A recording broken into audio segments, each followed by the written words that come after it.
Jumbo, fellow adventurers, time for relationships, 2 of 4 installments, a spiritual tune-up. Hope you're doing great on this Monday. It's a beautiful day here in Orlando, Florida. Birds are singing, planes are flying overhead, almost back to our new normal. Um, so, what do you do, or what do you call a situation where you've got two people who want different things? What do you call it? A relationship. So often I find people vexed and disturbed and frustrated because their partner isn't more like them. But this is what got you together to begin with. Um, you're never going to get somebody on the same page all the time in every single way. Thank goodness. This is how you begin thinking thoughts you've never thought before. This is what's going to prompt them to think thoughts they've never thought before. And throughout, there's that baseline of commonality, perspectives. Maybe you're both spiritually inclined. Maybe you're both animal inclined. Maybe you're both construction and design inclined. Go with what you've got together and then look to be enriched. It is the fruit and spice of life. It's supposed to be that way. Now, let's get a little more specific because I know, maybe I'm splitting hairs here and this is not quite what many of you have been asking me about in terms of relationships. So a question I get so often is, Mike, and it's almost always a woman, Mike, I'm really into the universe and the law of attraction and believing all things are possible. And my husband thinks I'm Looney Tunes cuckoo. How do we ever make this work? Now, it doesn't matter if it's a woman or a man or a man or a man or whatever, but often there are two parties who come to find either grew differently or maybe at the beginning were quite different in their spiritual outlook regarding the nature of reality and how things work. Even here, I would urge you to focus on and celebrate the things that you do have in common. And just as you do not want them to cram Christianity down your throat, scripturally speaking, or whatever their viewpoints are, or life is a result of hard work and dedication, there's a place for that. You don't want them to change your thoughts, and neither do they want you to, make their life all rainbows and unicorns. There's still infinite latitude for being enriched by the other person and not thinking that this is going to somehow detract from you. Now, more specifically, what happens if I want wealth and abundance and I want to use the law of attraction to bring it into my life? Thoughts become things, but my partner doesn't want me to work. My partner thinks that we need to be scrimping and saving and doing all kinds of advanced calculations with a 401k plan so that one day we can retire modestly. I see no issue here. You can do it your way. He or she can do it their way. And if they are of the persuasion that you shouldn't be working, this is a fundamental pillar that brings to mind more. This brings to mind a turf, an area that there does need to be a conversation. It is not reasonable for one person to say, you can't work, you can't leave the house, you can't do this, you can't do that.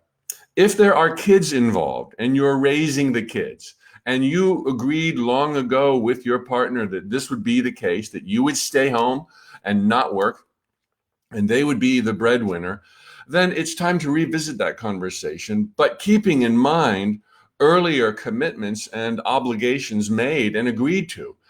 It's temporary. Kids grow up pretty quick. You can't all of a sudden learn about the law of attraction and demand that you go out into the world and leave your home, leave your partner, leave your kids. Some things take more time to apply, but the notion of going out and making a buck is so different today, particularly with the quarantine that we've been in. It's been evidenced already, and it was clearly coming to bear in the last decade, that you can do both. you can raise a family, you can be at home, and you can have a business. And so there is the occasional area where there needs to be a meeting of the minds and new parameters discussed while being mindful of higher priorities and earlier agreements. If the scenery changes, then the scenery has changed, and that must be taken into account. But typically, the people that have asked me this kind of question, whose partner doesn't want them to work,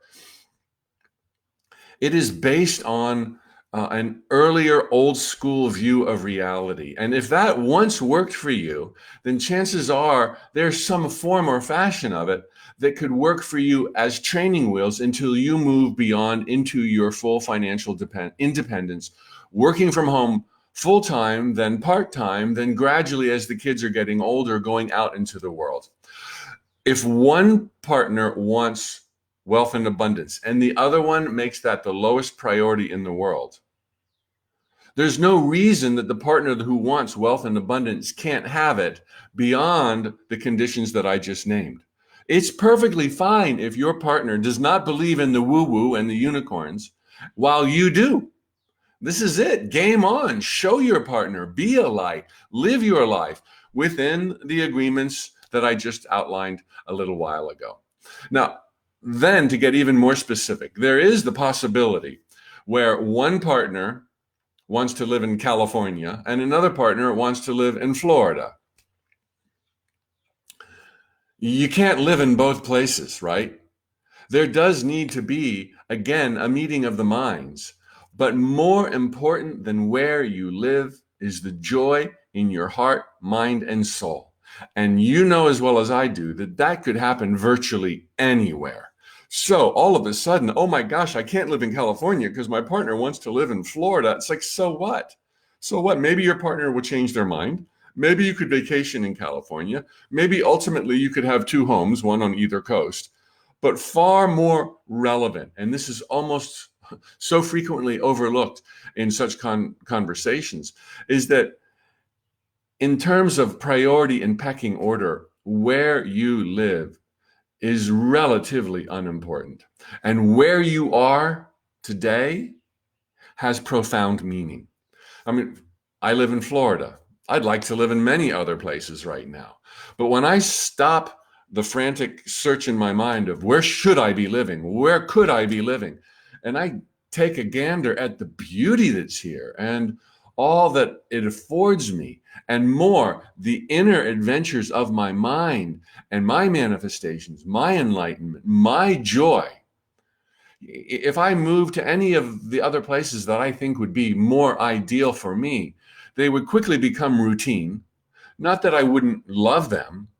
And what would be most important is my inner journey. And it's the inner journey that is the highest calling for all of us. So let's not make such differences when it comes to partner perspectives such a big deal when there's so much more to love about the person that you're celebrating your life with. So much more that brought you to this point where you have a partner, which is not to say that all partnerships must remain intact forever and ever because you took a wedding vow. You know, there's nothing unspiritual about a separation of ways. I'm just trying to bring in this conversation to light some common sense considerations with regard to responsibility and overall your greatest happiness. Tomorrow, I'm going to talk about relationships that get difficult. And then 4 of 4 will be coping with and thriving in spite of the end of a relationship, these days known as uncoupling. Okay, everybody, have an amazing, awesome week. Lots of love from gorgeous Orlando, Florida. And I look forward to tomorrow.